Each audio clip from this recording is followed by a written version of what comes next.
Thanks everyone for coming tonight. Look at you all. Wow. Awesome. So, money is for creating environments within which the experience of money cannot buy. I heard that many, many years ago in a Van City newsletter. Let me say it again. Money is for creating environments within which the experience of money cannot buy.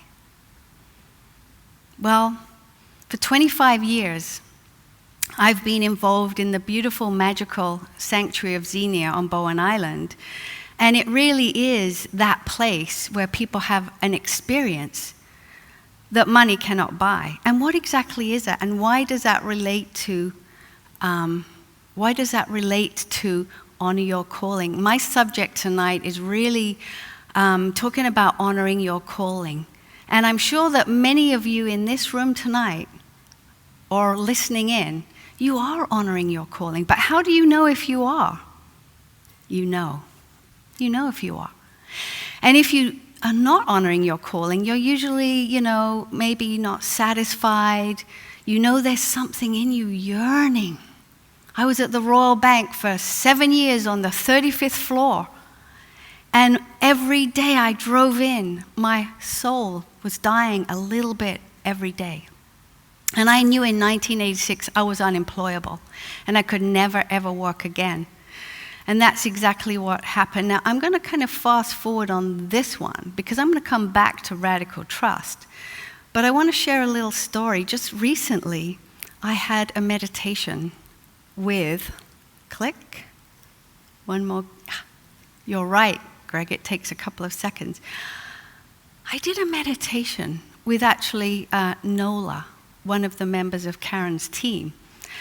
And she says, okay, relax, and you go to your very, very beautiful place, your place of sanctuary. And I went there, and she says, okay, from now, for the next couple of minutes, I want you to play. Do whatever you want to do, just play. And remember, because this is your imagination, you can fly, swim, do whatever you want. And in that moment, I said, whoa. So I was in one of our fields, and I flew down, and I picked up the donkey.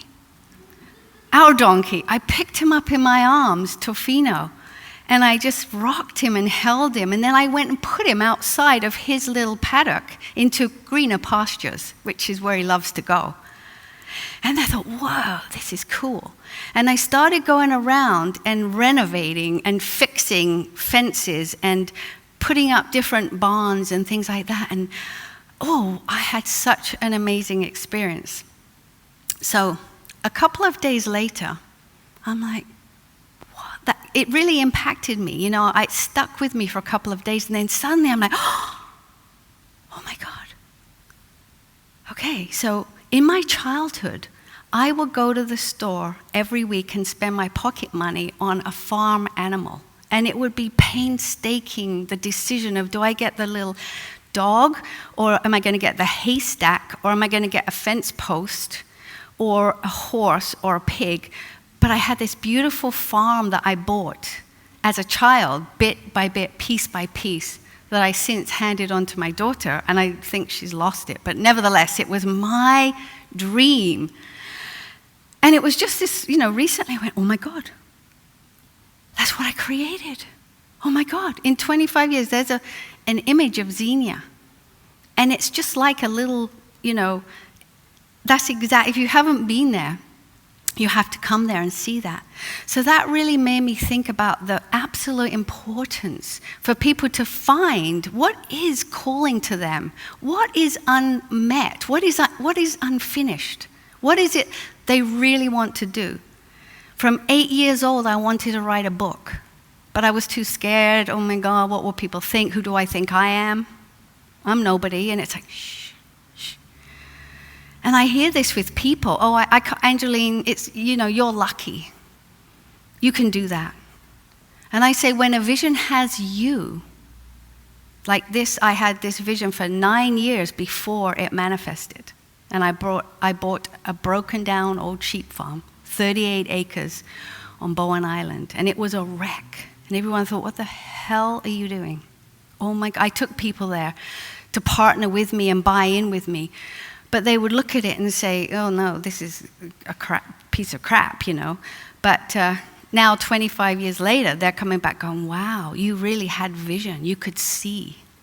So I think when we're given a vision, because I really do believe that we're had by a vision, we're also given the resources to make it happen.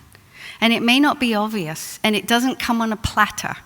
And there are lots of hurdles. But depending on your commitment, because commitment isn't the time you put in, it's the line you cross.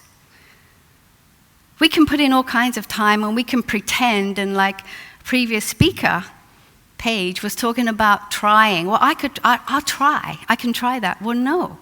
It's simple. Commitment isn't the time you put in, it's the line you cross. And I really learned how to cross this line through a radical trust process that I'm actually not going to speak about right now because of the time restriction, but it's in my book. It's called Radical Trust, and it's coming out in a few weeks. But I want to share a very important aspect of, and it's about the messages that we receive and the alignment of our calling and our vision. There's clues in our childhood. What were you passionate about, or what did you hate? Because sometimes it shows up almost on the opposite. Your cause, your passion, your dharma, your calling is about something opposite. So, but there's clues that show up. And have you ever noticed how life moves you?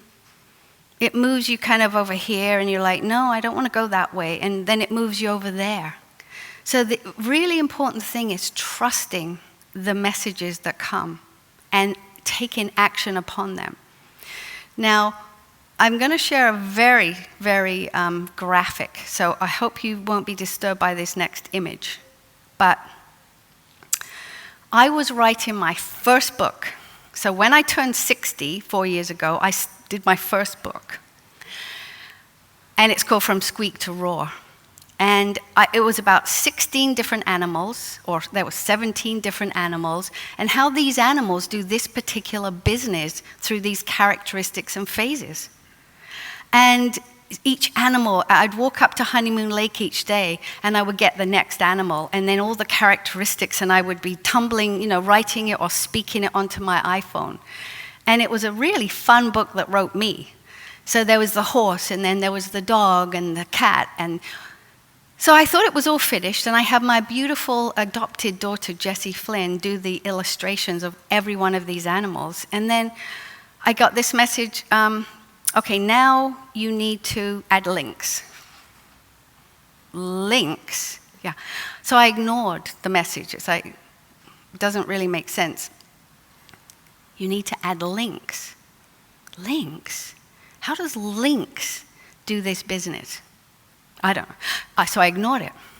So then one day I'm in the office and I get a phone call and somebody says, oh my God, Angelyn, quick, there's this dead cat at Opa. Opa is our 1,000-year-old Douglas fir tree. We went running over there and we're like, oh my God, what is, I thought it was my big cat. It was a lynx. And it had died and been placed on the knee of Opa with a little smudge pot. And at first we thought, oh God, is this weird? Is this some offerings? Did somebody leave it there? Because we don't have lynx on Bowen Island, and we don't really have lynx. It's more of a northern BC, northern Alberta animal. So what is it doing here? It had been injured. You could tell by the back leg it had been injured. But it was beautiful, and it was just placed there like an honoring. And we did bring the police in because we thought, is this some weird, thing? And all of us agreed that for some reason somebody had left it there to honor it, bringing it to a sanctuary. So we did a beautiful burial. And so the next day I thought, okay, I better start Googling lynx. So I started Googling lynx. And the more I read about the characteristics of lynx, the more I thought, oh my God, I can't share that. That's how I've been doing my business so successfully. People say, well, Angelyn, how come you're so successful so quickly? What did you do? Oh, I would teach them the rules of the way I was taught to do it. I taught them that for years and years, and What else are you doing? So as I'm reading links, I'm going, whoa. So the least amount of energy for the most amount of results.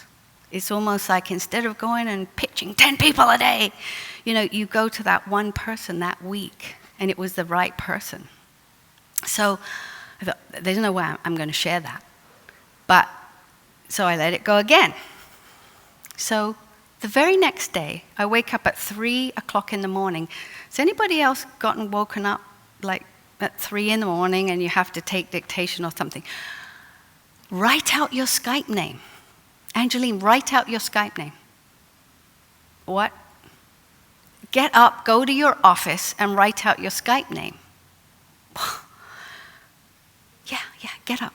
So I get up out of bed, and I walk across the corridor to my treehouse office, and I write out my Skype name, Angelyn Xenia. I went back to bed. And then the next morning, I woke up and I'm like, what was that I did in the middle of the night? What did I have to write? Angelyn Xenia, which had been my Skype name for 5 years. And I went, oh my God. Oh, okay. I'll put links in. Links goes in the book. Links goes in the book. So links went in the book. So, it's really, really important to follow these messages. Now, that was rather bold. You could say very, very bold messages. And it's not that we get messages in science quite that way. I know Paige works with the angels. But life is speaking to us all day long. And the question is, am I listening? Because, I feel so sad when I hear people, they're so talented. They have so much potential. But they're not honoring their calling. They're doing their job that they hate, like I did. Year after year after year after year. One of my friends was in nursing. Angelyn, I'm going to retire. She retired early. She said, I'm going to work with you. What did she do? She retired, and then she started getting more nursing shifts, just temporarily. And before long, she was doing full-time nursing shifts again.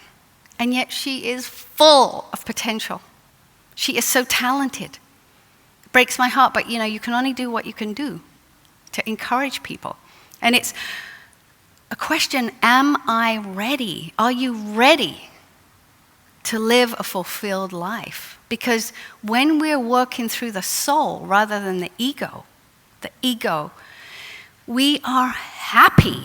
We're happy, we are fulfilled, we're at peace. Not every minute of every day. Stuff happens, right?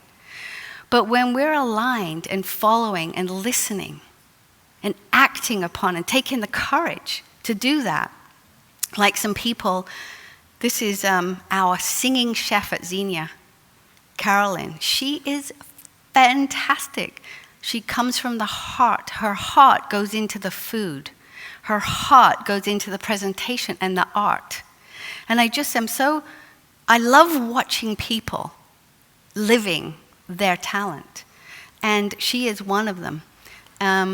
If I watch TV, you can guarantee I'm watching, America's Got Talent, The X Factor, or the home improvement, the transformational shows. I love transformation. And I love it when I see people show up as themselves. So for myself too, I've definitely shown up after 60 years, gave myself permission to write books. And that my third one comes out in a few weeks, Radical Trust. But here's the thing, and I just finished a writer's retreat at Xenia that I was leading. And this saying came up that we really captured. And in fact, it set the stage for the entire retreat. Because I said, let's not blah, blah, blah, blah, blah, blah to get to know each other. Let's just talk from the soul speak. Let's not worry about, if it's not coming from the soul, let's not speak. So we had lots of silent sections throughout the 5 days, and it was amazing. But we said, is it kind? Is it real?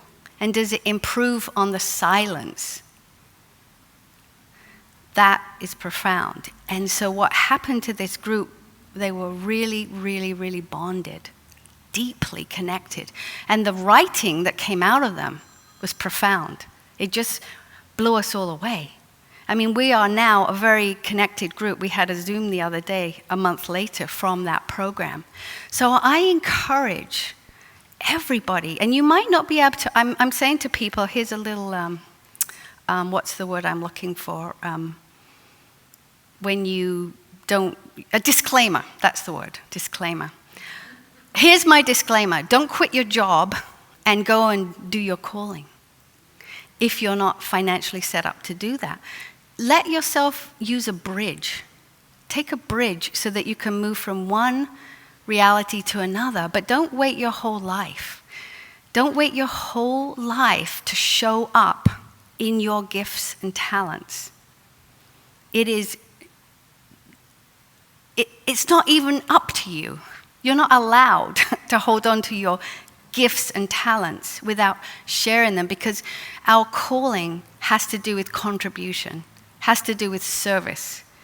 And I am a real cheerleader of everybody that really wants to stand up and live their calling now. So thank you so much for being here. If you would like to contact me, come out to Xenia, have a walk, hang out with Opa. You will find me at xeniacenter.com. That's Xenia, xeniacenter.com. You can spell center either way. We've got both URLs. And send me an email. Tell me about your dream. Tell me about what's calling to you. And if you say, no, Angelyn, how can I do that? I'll go, shh, shh. But you need all this money. I didn't have any money to buy a 38-acre sheep farm, but I had a vision. Shh, quiet. But I'm too old now. Shh. Well, is it quiet? Shh. And just fall into that space that knows the truth. And you will be given every single thing you need as you need it. Thank you.